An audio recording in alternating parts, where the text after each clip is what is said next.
Dans la vie, certaines personnes se dépassent pendant que d'autres se font dépasser. Bienvenue sur Obsession Progression, le podcast des compétiteurs qui sont obsessifs de l'amélioration. Je m'appelle Nathan Delacoste, je suis préparateur mental spécialisé dans les sports extrêmes. J'accompagne surtout des athlètes internationaux comme les skieurs et snowboarders en équipe de France. Dans ce podcast, je partage les coulisses des séances et des prises de conscience avec l'intention d'emmener votre mental au plus haut niveau en entraînant l'humain derrière la machine. Pour cette quête de performance, je vous parle à la fois mindset, cohésion de groupe, discours d'avant-match, résilience et gestion des émotions. Prenez une bonne dose d'inspiration à chaque épisode, ils sont rendus possibles par Ready to Rock.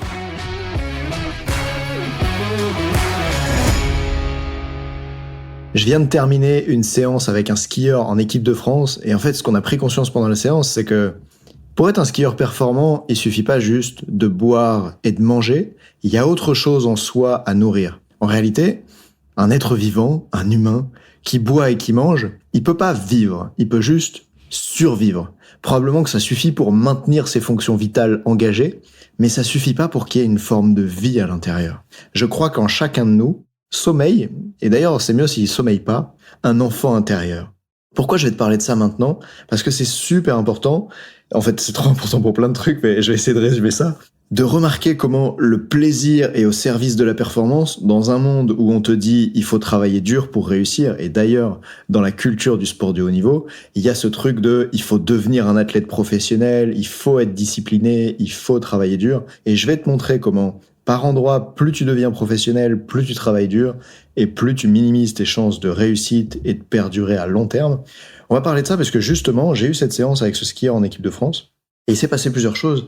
Il me dit « je me rends compte que je skie mieux quand je suis moins professionnel. » Et on échange à propos de ça et en fait, j'aurais te montrer différentes choses. La première, c'est que quelqu'un qui prend pas de plaisir et quelqu'un qui fait les choses juste pour la destination finale. Avant, quand j'étais salarié, en intérim, que je travaillais au SMIC, que je mettais 800 coups de cutter par nuit à l'usine, dans des pièces en plastique, ou que je vidais des cartons dans des containers qui venaient de Chine, quand je faisais ça il y a 10 ans, à ce moment-là, l'activité en elle-même ne m'apportait aucun plaisir. Tu peux imaginer à quel point c'est horrible de compter dans un dictaphone les plaques des voitures qui passent devant toi.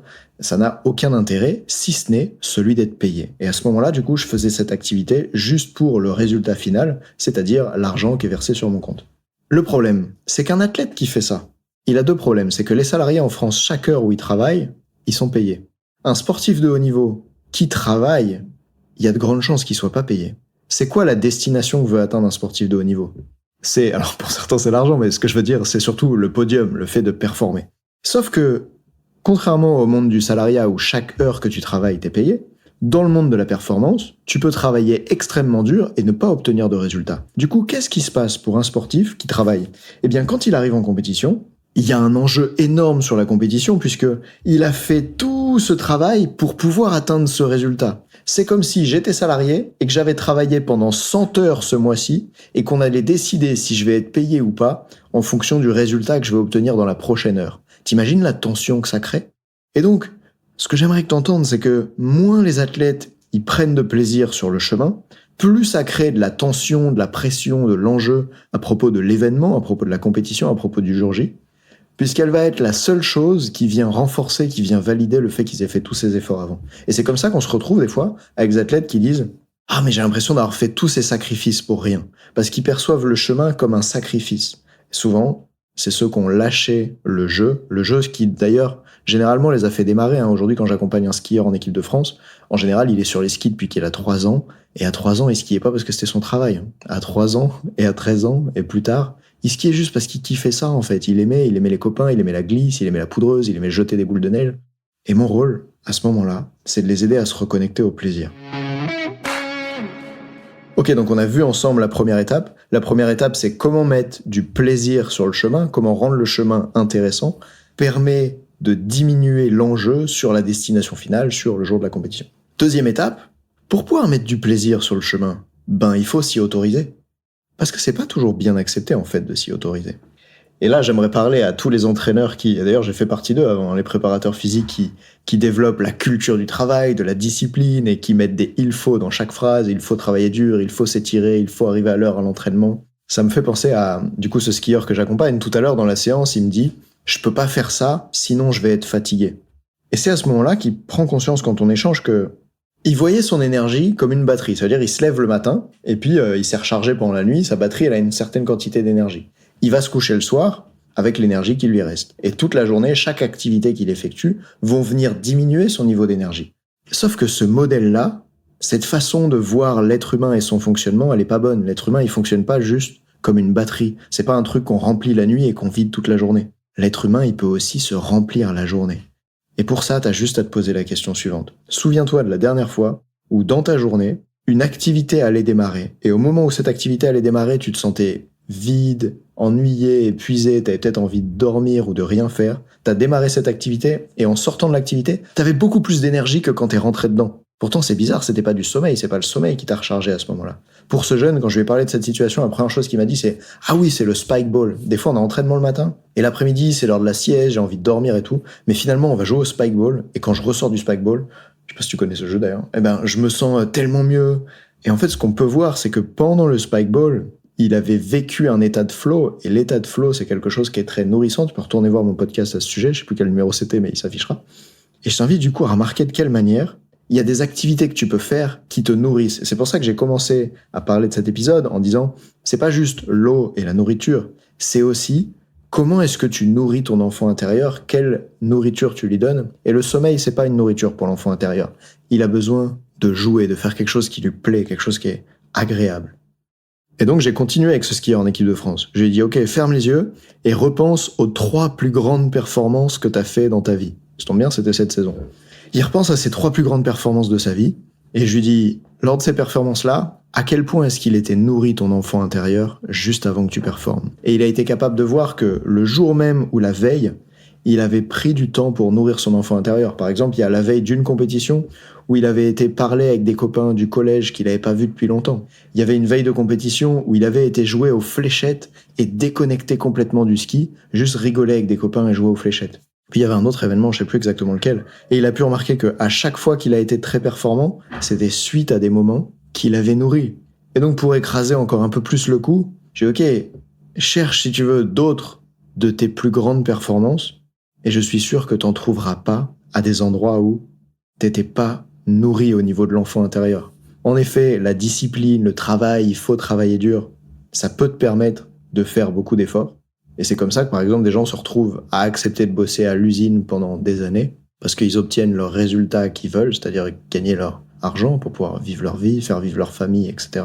Et c'est ok, mais quand tu veux devenir un skieur de haut niveau, dans un sport extrême, dans un sport qui demande de la créativité, alors t'as besoin que cet enfant à l'intérieur de toi, il soit nourri. Parce que c'est lui qui va encourager la partie créative, c'est lui qui va t'aider à te dépasser, à faire face à tes peurs, à oser faire des choses nouvelles, à se balancer dans un mur qui est super raide avec beaucoup de vitesse. C'est cette partie gamer de toi, c'est cette partie qui a envie de jouer. C'est pas juste la partie qui travaille. Bon, j'aurais bien aimé faire un podcast plus long, mais j'ai un autre coaching qui va démarrer, alors je vais m'arrêter ici. Et juste avant, je vais te donner les quelques recommandations avant que tu partes. Prends un moment pour regarder, c'est quoi les endroits de ta vie dans lesquels tu te forces, dans lesquels tu te dis « il faut, je dois ». Et remarque comment, à ces endroits-là, ton niveau d'énergie parfois est bas. Un peu comme ces entrepreneurs dont je parlais la dernière fois, qui se forcent à faire des choses et du coup ils se retrouvent à procrastiner parce qu'ils sont pas dans le jeu, ils sont dans des choses qui leur plaisent pas. Et surtout, la question avec laquelle j'ai envie que tu repartes, c'est comment je peux nourrir mon enfant intérieur? De quoi j'ai besoin? Et là, je voudrais rassurer tout le monde avant que vous partiez. J'ai pas dit que vous avez besoin de toujours nourrir l'enfant intérieur. J'ai pas dit qu'il faut le gâter sans arrêt. D'ailleurs, je mettrai pas ce « il faut ». Je ne dis pas que vous avez besoin, pour être bien, pour être performant, de prendre du plaisir tout le temps et sans arrêt. Non, non, non. Puisque de la même manière que vous n'avez pas besoin d'être en train de manger tout le temps, d'ailleurs peut-être qu'au moment où vous écoutez ce podcast, vous n'êtes pas en train de manger. Mais aujourd'hui, vous allez manger. Et à un moment, vous allez ne pas manger. Et pourtant, ce ne sera pas un problème. Puisque comme vous avez mangé avant, vous avez le fuel pour faire ce dont vous avez besoin. Eh bien, je vous invite vraiment à voir la nourriture de l'enfant intérieur, du gamer intérieur, de celui qui aime jouer, appelez-le comme vous voulez. Je vous invite vraiment à voir ça comme quelque chose qui a besoin d'être nourri. Et du coup, ça vous donne le fuel pour faire ce qu'il y a à faire. Et la vie, c'est quoi? C'est des moments où on travaille dur, on fait les efforts, et des moments où on nourrit l'enfant intérieur, parce que c'est ça qui va nous rendre pas juste en train de survivre, mais vivants. Et mon jeune tout à l'heure, mon skieur en équipe de France, il me disait « j'ai envie d'avoir la fougue en moi », et je trouvais que des fois, cette flamme, elle était un peu éteinte, il l'avait pas. Et il peut voir tous les moments dans lesquels, quand il joue, ça ravive cette flamme en lui, et il a besoin de cette flamme-là, de cette fougue-là pour être performant. Alors toi, demande-toi, comment je peux faire pour nourrir mon enfant intérieur ? Remarque dans ta vie ces dernières semaines, c'est quoi les trucs qui ont le plus nourri le gamer à l'intérieur de toi ? Celui qui aime s'amuser, celui qui aime jouer ? Et continue en te demandant, en fait, comment est-ce que je peux implémenter ça dans ma vie ? Puisque aujourd'hui, tes journées, normalement, sont structurées autour du fait de manger. Si tu as un agenda un peu correct, tu sais que tu vas manger à midi et manger le soir. En général, pour la plupart des personnes, on prévoit même du temps pour ça dans l'agenda. Eh bien, qu'est-ce que ça donnerait si dans ton agenda, tu prévoyais du temps pour jouer ? Et si t'es coach, pourquoi pas du temps pour faire jouer tes athlètes ? Ou pour t'assurer qu'ils aient suffisamment de jeux dans leur vie. Parce que peut-être que quand toi, ils viennent te voir, si t'es préparateur physique, tu vas leur demander de s'entraîner très dur, d'être discipliné, de faire des il faut. Assure-toi que soit dans tes séances de préparation physique, soit en dehors, ces mecs-là, ils prennent le temps d'aller se connecter à la partie d'eux qui veut jouer. Et c'est encore plus important, à mon avis, si tu fais des sports qui demandent de la créativité, de l'engagement, comme sont tous les sports extrêmes, tous les sports collectifs dans lesquels il faut prendre des décisions, etc. On a besoin de cette partie de nous qui est nourrie, qui aime le jeu. Et au final, pourquoi c'est tellement important ? Parce que ça va diminuer la pression sur le jour de la compétition, et je crois que tout le monde a envie d'accomplir ça. Alors, quitte ce podcast en te demandant comment je peux nourrir l'enfant intérieur de moi, de mes athlètes, des gens que j'accompagne, et je te dis à très vite. Salut.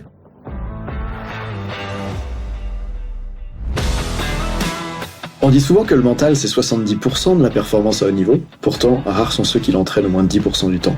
En écoutant jusqu'ici, t'as donné à la dimension mentale un peu plus de la place qu'elle mérite chaque semaine. Bien joué. Ma mission audacieuse, c'est d'aider le monde du sport à se transformer en profondeur, et je veux faire en sorte que plus aucun coach ne passe à côté de la psychologie de ses athlètes. C'est pour accomplir ça que je crée une tonne de vidéos sur YouTube et des épisodes comme celui que tu viens d'écouter. Alors, je vais pas te demander d'inscrire de force tes amis au podcast, et en même temps, si tu peux en parler à quelqu'un qui va l'adorer, quelqu'un à qui ça serait utile, ta recommandation, elle signifie beaucoup pour moi. Si chaque auditeur en parle juste à 2 autres, l'année prochaine, on sera des milliers de fois plus nombreux avec l'obsession progression. Salut!